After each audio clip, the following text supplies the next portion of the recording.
सीता और लक्ष्मण के साथ राम ने दंडक वन में प्रवेश किया। वहाँ पर उन्हें ऋषि मुनियों के अनेक आश्रम दृष्टिगत हुए। वह क्षेत्र अत्यंत मनोरम था। वहाँ पर बड़ी बड़ी यज्ञशालाएं थीं तथा हवन सामग्री भी प्रचुर मात्रा में उपलब्ध था। उन आश्रमों में तेजस्वी ऋषि मुनि अपनी आध्यात्मिक साधना में लिप्त रहा करते थे। वीर तपस्वियों के वेश में राम लक्ष्मण को देखकर वे समस्त ऋषि मुनि अत्यंत प्रसन्न हुए। राम सीता का समुचित सत्कार करने के पश्चात वे बोले, हे राघव, यद्यपि आप वन में हैं किंतु हमारे लिए आप ही राजा हैं। हम वनवासियों की रक्षा करना आपका परम कर्तव्य है।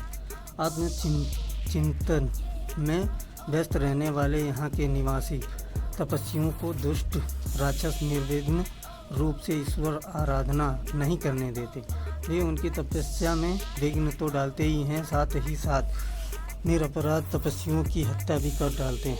इसीलिए हम आपसे आग्रह करते हैं कि ये रघुनंदन, आप उनसे हमारी रक्षा करें। रामचंद्र ने उन्हें आश्वस्त किया कि वे शीघ्र ही इन राक्षसों का विनाश कर इस क्षेत्र को निरापद कर देंगे। वहाँ से उन्होंने महावन में प्रवेश किया, जहाँ नाना प्रकार के हिंसक पशु और नरभक्षक राक्षस निवास करते थे। ये नरभक्षक राक्षस ही तपस्वियों को कष्ट दिया करते थे। कुछ ही दूर जाने के बाद बारंबार धारण किए हुए एक पर्वताकार राक्षस दृष्टिगत हुआ। वह राक्षस हाथी के समान चिंगाड़ता हुआ सीता पर झपटा। उसने सीता को उठा लिया और कुछ दूर जाकर खड़ा हो गया। उसने राम को और लक्ष्मण को संबोधित करते हुए कहा, तुम धनुष बाण लेकर दंडक वन में घुस आए हो।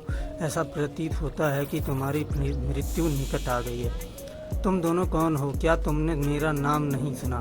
मैं प्रतिदिन ऋषियों का मांस खाकर अपनी स्वेच्छा शांत करने वाला विराट हूँ। तुम्हारी मृत्यु ही तुम्हें यहाँ ले आई है। मैं तुम दोनों का अभी रक्तपान करके इस सुंदर स्त्री को अपनी पत्नी बनाऊंगा। उसके दंभयुक्त वचनों को सुनकर राम लक्ष्मण से बोले, भैया, विराट के चंगुल में फंसकर सीता अत्यंत भयभीत एवं दुखी हो रही है। मेरे लिए यह बड़ी लज्जाजनक बात है कि कोई अन्य व्यक्ति उसका स्पर्श करे। पिताजी की मृत्यु तथा अपने राज्य के अपहरण से मुझे इतना दुख नहीं हुआ जितना आज भयभीत सीता को देखकर हो रहा है। मुझे यह भी नहीं सूझ रहा है कि इस दुष्ट से सीता की कैसे रक्षा करूं। राम को इस प्रकार दीन वचन कहते सुनकर लक्ष्मण ने क्रोध होकर कहा, भैया, आप तो महापराक्रमी हैं। आप इस प्रकार अनाथों की भांति क्यों बात कर रहे हैं? मैं अभी इस दुष्ट राक्षस का संहार करता हूँ। फिर विराट से बोले, रे दुष्ट, अपनी मृत्यु के पूर्व तू हमें अपना परिचय दे और अपने कुल का नाम बता। विराट ने हंसते हुए कहा, यदि तुम मेरा परिचय जानना ही चाहते हो तो सुनो, मैं जय राक्षस का पुत्र हूँ। मेरी माता का नाम सतभद्रा है। मुझे ब्रह्मा जी से यह वर प्राप्त है कि किसी भी प्रकार का अस्त्र शस्त्र ना तो मेरी हत्या ही कर सकती है और ना ही उनसे मेरे अंगों को छिन्न भिन्न हो सकते हैं। यदि तुम इस स्त्री को मेरे पास छोड़कर चले जाओगे तो मैं तुम्हें वचन देता हूँ कि मैं तुम्हें नहीं मारूंगा। विराट के वचनों से क्रोधित राम ने उसे तत्काल तीक्ष्ण बाणों से बेधना आरंभ कर दिया। राम के बाण विराट के शरीर को छेदकर रक्त रंजित हो पृथ्वी पर गिरने लगे। इस प्रकार जब घायल होकर विराट त्रिशूल ले राम और लक्ष्मण पर झपटा तो दोनों भाइयों ने उस पर अग्नि बाणों की वर्षा आरंभ कर दी, किंतु विराट पर उनका कुछ भी प्रभाव नहीं पड़ा।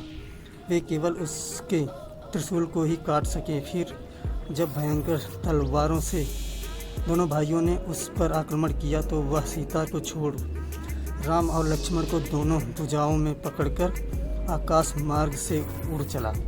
राम ने लक्ष्मण से कहा, भाई, हमें जिस ओर यह राक्षस ले जा रहा है, बिना विरोध के हमें उधर ही चले जाना चाहिए। यही हमारे लिए उचित है।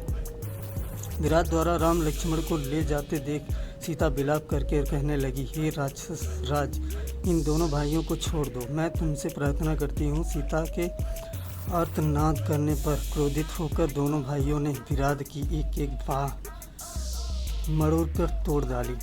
वह मूर्छित होकर पृथ्वी पर गिर पड़ा। लक्ष्मण उसे सचेत कर के बार बार उठाकर पटकने लगे। वह घायल होकर चित्कार करने लगा। तभी राम बोले, लक्ष्मण, वरदान के कारण यह दुष्ट मर नहीं सकता, इसलिए यही उचित है कि हमें भूमि में गड्ढा खोदकर इसे बहुत गहराई में गाड़ देना चाहिए। लक्ष्मण गड्ढा खोदने लगे और राम विराट की गर्दन पर पैर रखकर खड़े हो गए। तब विराट बोला, प्रभु, वास्तव में मैं तुम्बुरु नाम गंधर्व हूँ।